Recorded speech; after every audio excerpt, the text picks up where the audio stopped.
요새 기술들은요, KF21이 왜 좋으냐면 최근 기술이어갖고 몸집에 비해서 내부 공간이 크게 나와요. 요새는 다 이런 그 소재나 공학 이런 게 더 발달을 해서 최근 한 20, 30년 사이에 몸통에 비해 가지고 내부 공간이 엄청 나와요. 그러니까 KF21 가지고 내부 연료가 걔가 몇 톤 쓰죠? 내부 연료가 6.6톤인가 6톤 넣잖아요. 걔가 13,000파운드 6톤 넣죠. 내부 연료 KF21이. 네, 그리고 굉장히 큰 내부 무장창 나오고 그리고 또 여유 공간이 있다는 거거든. 이 몸통이요. 몸통이 내부가 많아야 돼요. 근데 FA50은 기체를 옛날 방식으로 설계를 한 거라 몸통도 작고 몸통 내부의 여유 공간도 작아요. 따라서 FA50을 가지고 뭘 많이 해볼 수가 없어. 그 돈이면 딴 거 하는 게 나아. 그 돈이면 차라리 저런 엔진 개발됐을 때 저런 엔진을 가지고 드론을 한다든지 저런 엔진을 가지고 업그레이드해서 한 10,000에서 11,000파운드급 드라이 나오는 전투기 엔진 만들어서 쌍발 가지고 KF21을 찜쪄 먹을 수 있는 미니 21을 만들든지 뭐 한 10년 후에 시작해서 한 17, 8년 후에 완성하면 쓸만하죠. 그러니까 그 미니 21 같은 애가 누구냐면 일본의 신신 프로젝트거든요. 일본이 만들었다가 일본은 굉장히 작게 만들었어요. 예, 그 장난감 같이 만들었어요. 너무 작게 만들어서 아무짝에 쓸모가 없어요. 만들었다가 일본은 그냥 한 몇 번 띄우고서 접어서 창고에 집어넣죠. 그 다음에 이제 10,000파운드짜리 엔진 만들고 있다 그러죠. 10,000파운드짜리. 이거는 미디엄 사이즈일 겁니다. 얘가 10,000파운드면 드라이가 14,300 나옵니다. 지금 KF414보다 많이 나와요. 그리고 애프터버너가 저는 좀 애프터버너를 좀 낮춰 잡았어요. 22,343. 얘를 가지고 민소 엔진 만들면 30,000파운드짜리 나옵니다. 얘는 이제 KF21 엔진 가리 할 때 쓸 수 있죠. 네, 쓸 수 있는 애죠. 무인 편대기 대형 가오리 KF21 뭐 이런 데 쓰는 거예요. 그 다음에 이제 코어 15,000파운드면 이게 사이즈가 미디엄에도 이게 나올 거라고 봐요. 이게 왜 그러냐면 결국 엔진은 내부 최적을 갖고 얘기를 하거든요. 내부 최적으로 계산을 해보면 그 최적을 이 사이즈를 가지고도 코어 15,000이 나와요. 제가 EJ200 롤스로이스 EJ200과 비교했을 때 그렇단 얘기예요. 롤스로이스 EJ200과 비교하면 15,000 나오고도 남습니다. 그 공간 효율성 따지면. 그럼 전투기 드라이가 이게 21,000파운드가 나옵니다. 무시무시하게 나오죠. 두 발 채우면 42,000짜리 나와요. 전투기 애프터버너가 이게 33,500 나와요. 두 발 채우면은 67,000 나옵니다. 무시무시해요. 그럼 이게 너무 엔진이 파워가 좋아졌기 때문에 KF21에는 못 채워요. 그래서 KFXX라는 애를 만들어야 될 거예요. 이걸 쓴다면. 이러면 지금 KF21보다 가운데 몸통, 퓨즐리지라 그럽니다. 가운데 몸통은 거의 2배. 예. 몸통이 거의 2배쯤 될 거고요. 날개 길이가 KF21에 거의 1.4배 나올 겁니다. 즉 다시 말하면 날개 면적이 길이가 아니라 날개 면적이 지금 KF21이 550 평방 피트거든요. 그리고 F15가 600 평방 피트입니다. F22가 걔가 800쯤 될 거예요. 800 평방 피트쯤 되는데 F15와 F22 사이 한 700. 꽤 큰 비행기 나와요. F15보다 큰 비행기. 당연하죠. 저 정도 파워인데 F15보다 커야지. 예. F15보다 커야 됩니다. 왜냐하면 요새는 가벼워졌어요. 몸집이 F15보다 커도 공허 중량이 F15보다 작습니다. 워낙 가벼워져서 옛날과 달리. 예. 그래서 되게 이런 방식으로 우리는 가고 있다고 지금 생각이 됩니다. 제가 추정컨대 다시 말하면 간단히 표현하면 엔진을 두 사이즈로 개발하고 있다. 코어 5,500짜리는 소형 엔진이다. 그리고 중형은 코어 10,000, 코어 15,000 이렇게 올라간다. 하나의 규격을 갖고 그 중형은 F414랑 사이즈가 같을 거다. 코아 10,000짜리 개발하게 되면 그건 414를 교체할 수 있다. 되게 그런 스토리입니다. 제가 지금 추정하는 건. 예. 그럼 이제 우리가 일본과 어떻게 전략이 다른가 이게 딱 그림이 나오는 거예요. 제가 그래서 구구절절히 말씀드린 거예요. 한국과 일본은 180도 다른 전략을 택하고 있습니다. 일단 몸집에 관한 전략이 다릅니다. 한국은 미국 NGAD보다는 훨씬 사이즈가 작은, 지금 한국이 KF-XX 돼도 F-22보다 작을 거예요. 몸집이. KF-XX가 돼도 최대치가 F-22예요. NGAD는 굉장히 큰 비행기입니다. 한국은 사이즈가 작고 지능이 높은 기체를 추구할 겁니다. 그리고 작은 엔진들 갖고는 또 소형 기체들 만들고 드론 같은 거 염두에 두고, 일본은 지금 하고 있는 게 뭐냐면 사이즈가 크고 지능이 높은 기체를 추구합니다. 일본, 영국은. 제가 그 IHI XF9을 기본으로 해서 그걸 개량해서 쓴다는 걸 보고 아, 얘들 굉장히 큰 비행기 만들려는구나 생각이 들었어요. 두 번째는 파생 변주에 관한 전략 차이가 있습니다. 한국은 KF-21에서 재미를 봤거든. 하나의 기체를 가지고 파생 변주시켜서 4.5세대에서 6세대를 같이 깔아버리겠다. 지금 KF-21은 한 5세대는 5.5까지 가는 건데 그런 전략일 거예요. 그래야 그 부품을 공유하고 그래야 규모의 경제를 이루고 그래야 경제성을 하니까. 또 그리고 엔진은 하나의 엔진을 가지고 드론도 쓰고 유인기도 쓰고 업그레이드해서 쓰고 그냥 온도 낮춰가지고 다운그레이드를 쓰고 이렇게 쓸 거고, 아주 작은 엔진은 또 별도로 가져가고 5,500파운드에서 출발하는 거. 큰 엔진은 10,000파운드에서 출발하고 중형 엔진은, 그러니까 미들급은, 사이즈 미들급은 그런 방식이고요. 일본은 아예 엔진 자체가 초대형으로 가고 있는 거예요. IHI XF9. 그리고 영국이 일본이 택한 그 노선을 동의를 한 거예요. 그래서 엔진을 만드는 그 주요 회사가 일본의 IHI고 보조 회사가 영국의 롤스로이스가 된 거예요. 코아를 만드는. 그런데 코아 만들어 놓고 그거를 가지고 민수 엔진을 만들 때는 아마 롤스로이스가 사업권을 가져갈 겁니다. 여기서 이제 주의점은, 야, 그럼 영국이랑 일본은 뭐 작은 엔진 없어. 아이, 천만에요. 영국은 이미 소형, 중형 엔진 다수 보유하고 있죠. 예. 단지 한국에서 지금 만들고 있는 5,500파운드짜리보다 설계가 구식일 거예요, 영국이. 이 엔진 쪽도 소재가 워낙 발달하고 있어요. 저기는 세라믹 머테리얼 컴포지트인가 해서 CMC라 그래가지고요.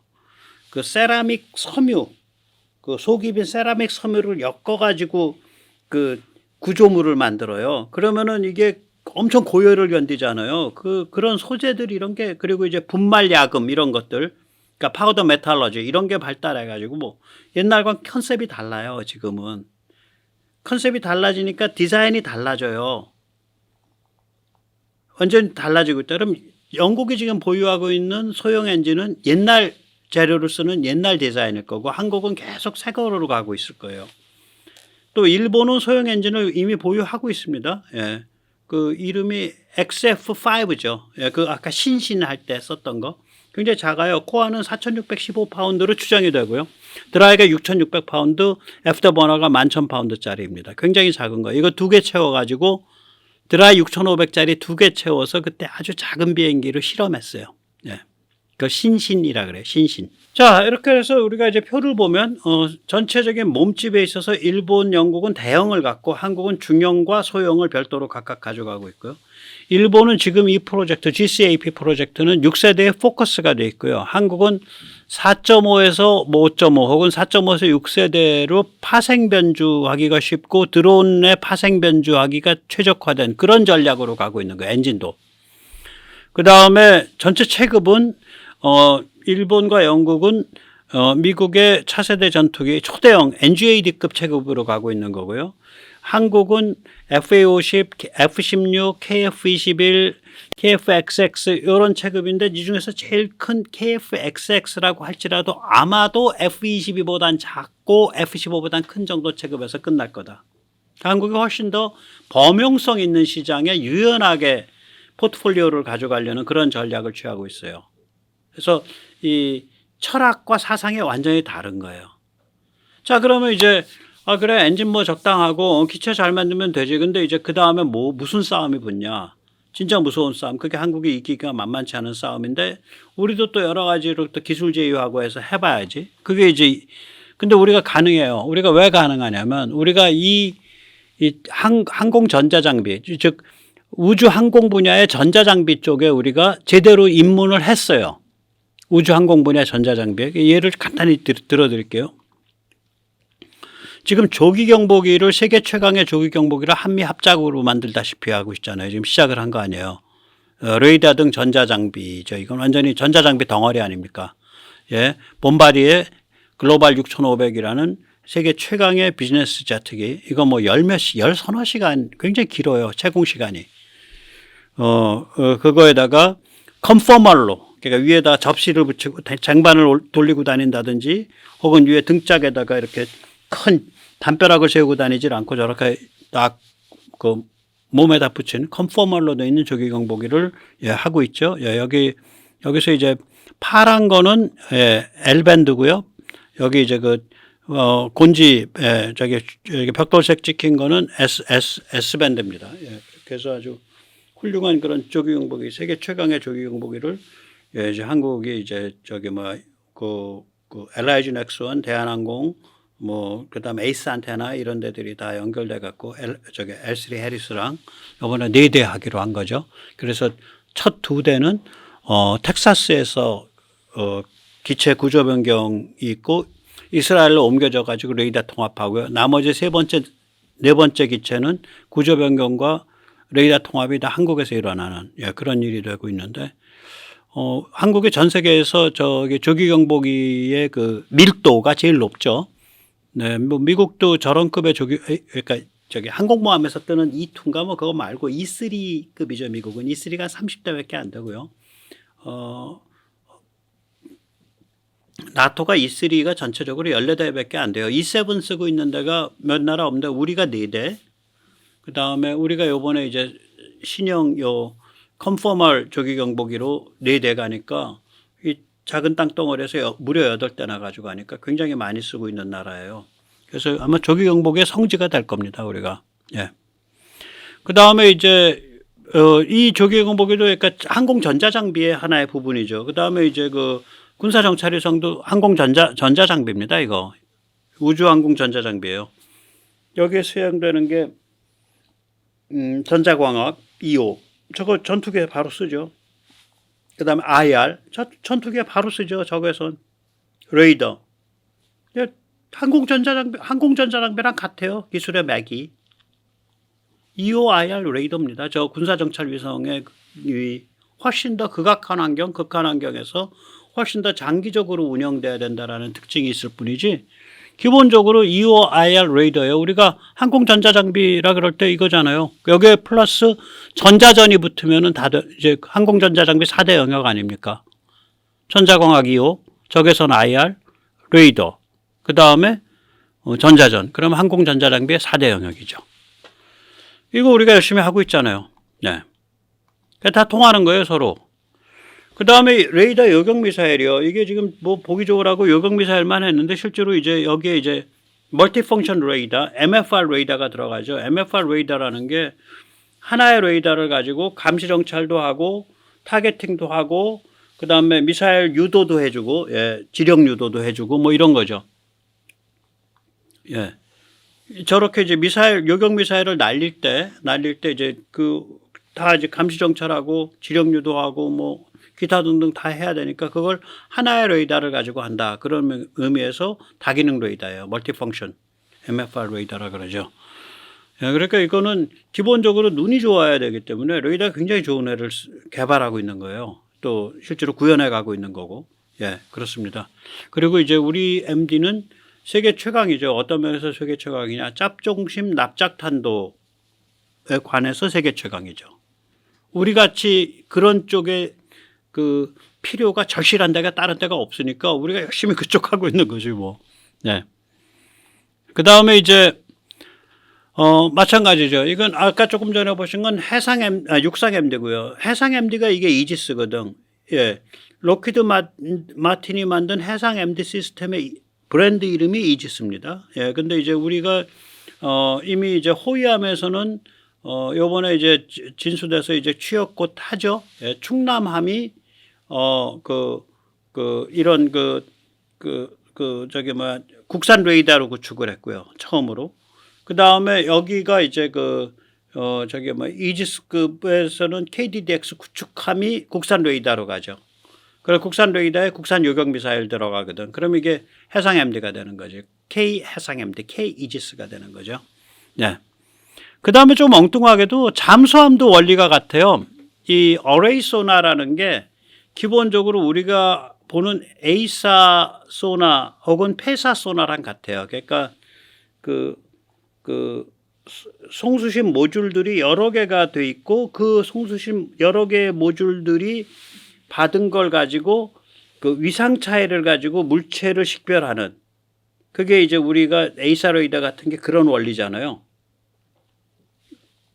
그런데 소나가 똑같아요. 음파의 그 위상 차이를 가지고 물체를 식별하는 거거든. 그러니까 어레이 소나라 그러죠. 제가 이제 DAL이란 용어는 제가 만든 용어인데 이게 디젤 AIP 공기부려 시스템 리튬이온 공기부려 시스템이라는 거는 수소 연료전지 같은 걸 뜻하는 거고요. 리튬이온 배터리는 잘 아실 거고요. 그러니까 이 DAL 매복형 잠수함 이게 뭐 전체 잠수함 중에 제일 조용하죠. 가끔씩 물 위에 떠가지고 숨을 쉬어야 된다는 게 문제지. 예. 디젤 발전기 돌릴 때.